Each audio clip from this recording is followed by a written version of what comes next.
ಚಿತ್ರದುರ್ಗದ ರೇಣುಕಾಸ್ವಾಮಿ ಕೊಲೆ ಆರೋಪ ಸ್ಥಾನದಲ್ಲಿರುವಂತಹ A1 ಆರೋಪಿ ಪವಿತ್ರ ಗೌಡ ಸದ್ಯ ಪರಪ್ಪನ ಅಗ್ರಹಾರ ಜೈಲಲ್ಲಿದ್ದಾರೆ. ಸಾಕಷ್ಟು ಸಂದರ್ಭದಲ್ಲಿ ಮನೆ ಊಟಕ್ಕೆ ಬೇಡಿಕೆಯನ್ನು ಇಟ್ಟಿದ್ರು. ಜೈಲಲ್ಲಿರುವಂತಹ ಪವಿತ್ರ ಗೌಡಕ್ಕೆ ಮನೆ ಊಟಕ್ಕೆ ಆದೇಶ ಹೊರಡಿಸಲಾಗಿದೆ. ವಾರಕ್ಕೊಮ್ಮೆ ಮಾತ್ರ ಮನೆ ಊಟ ನೀಡಲಿಕ್ಕೆ ಅವಕಾಶ ಕಲ್ಪಿಸಿಕೊಡಲಾಗಿದೆ. ಪವಿತ್ರ ಗೌಡ ಮನವಿಯನ್ನು ಆಲಿಸಿ ಕೋರ್ಟ್ನಿಂದ ಆದೇಶ ಕೂಡ ಈಗ ಹೊರಡಿಸಲಾಗಿದೆ. ದರ್ಶನ್ ಜೊತೆಗೆ ಪವಿತ್ರ ಗೌಡ ಕೂಡ ಜೈಲು ಪಾಲಾಗಿದ್ದಾರೆ. ಮನೆ ಊಟಕ್ಕೆ ಮನವಿ ಮಾಡಿದ್ರು ಪವಿತ್ರ ಗೌಡ. ಈ ಪ್ರಕರಣದ A1 ಆರೋಪಿನೂ ಕೂಡ ಪವಿತ್ರ ಗೌಡನೇ ಆಗಿದ್ದಾರೆ.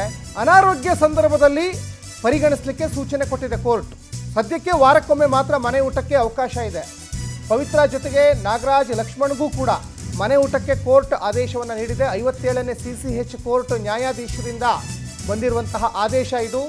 ಜೈಲಲ್ಲಿರುವಂತಹ ಪವಿತ್ರ ಗೌಡಕ್ಕೆ ಈಗ ಮನೆ ಊಟಕ್ಕೆ CCH ಕೋರ್ಟ್ ಆದೇಶವನ್ನು ಹೊರಡಿಸಿದೆ. ಈ ಹಿಂದೆ ದರ್ಶನ್ ಕೂಡ ಮನೆ ಊಟಕ್ಕೆ ಬೇಡಿಕೆಯನ್ನು ಕೊಟ್ಟಿದ್ದರು.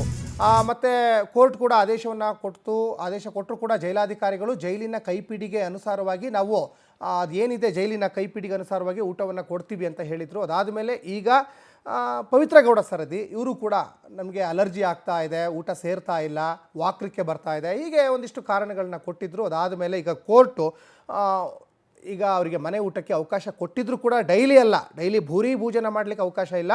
ವಾರಕ್ಕೊಮ್ಮೆ ಮಾತ್ರ ಮನೆ ಊಟಕ್ಕೆ ಅವಕಾಶವನ್ನು ಕೊಟ್ಟಿದೆ ಕೋರ್ಟ್ ಅನ್ನೋದು ಕೂಡ ಗೊತ್ತಾಗ್ತಾ ಇದೆ.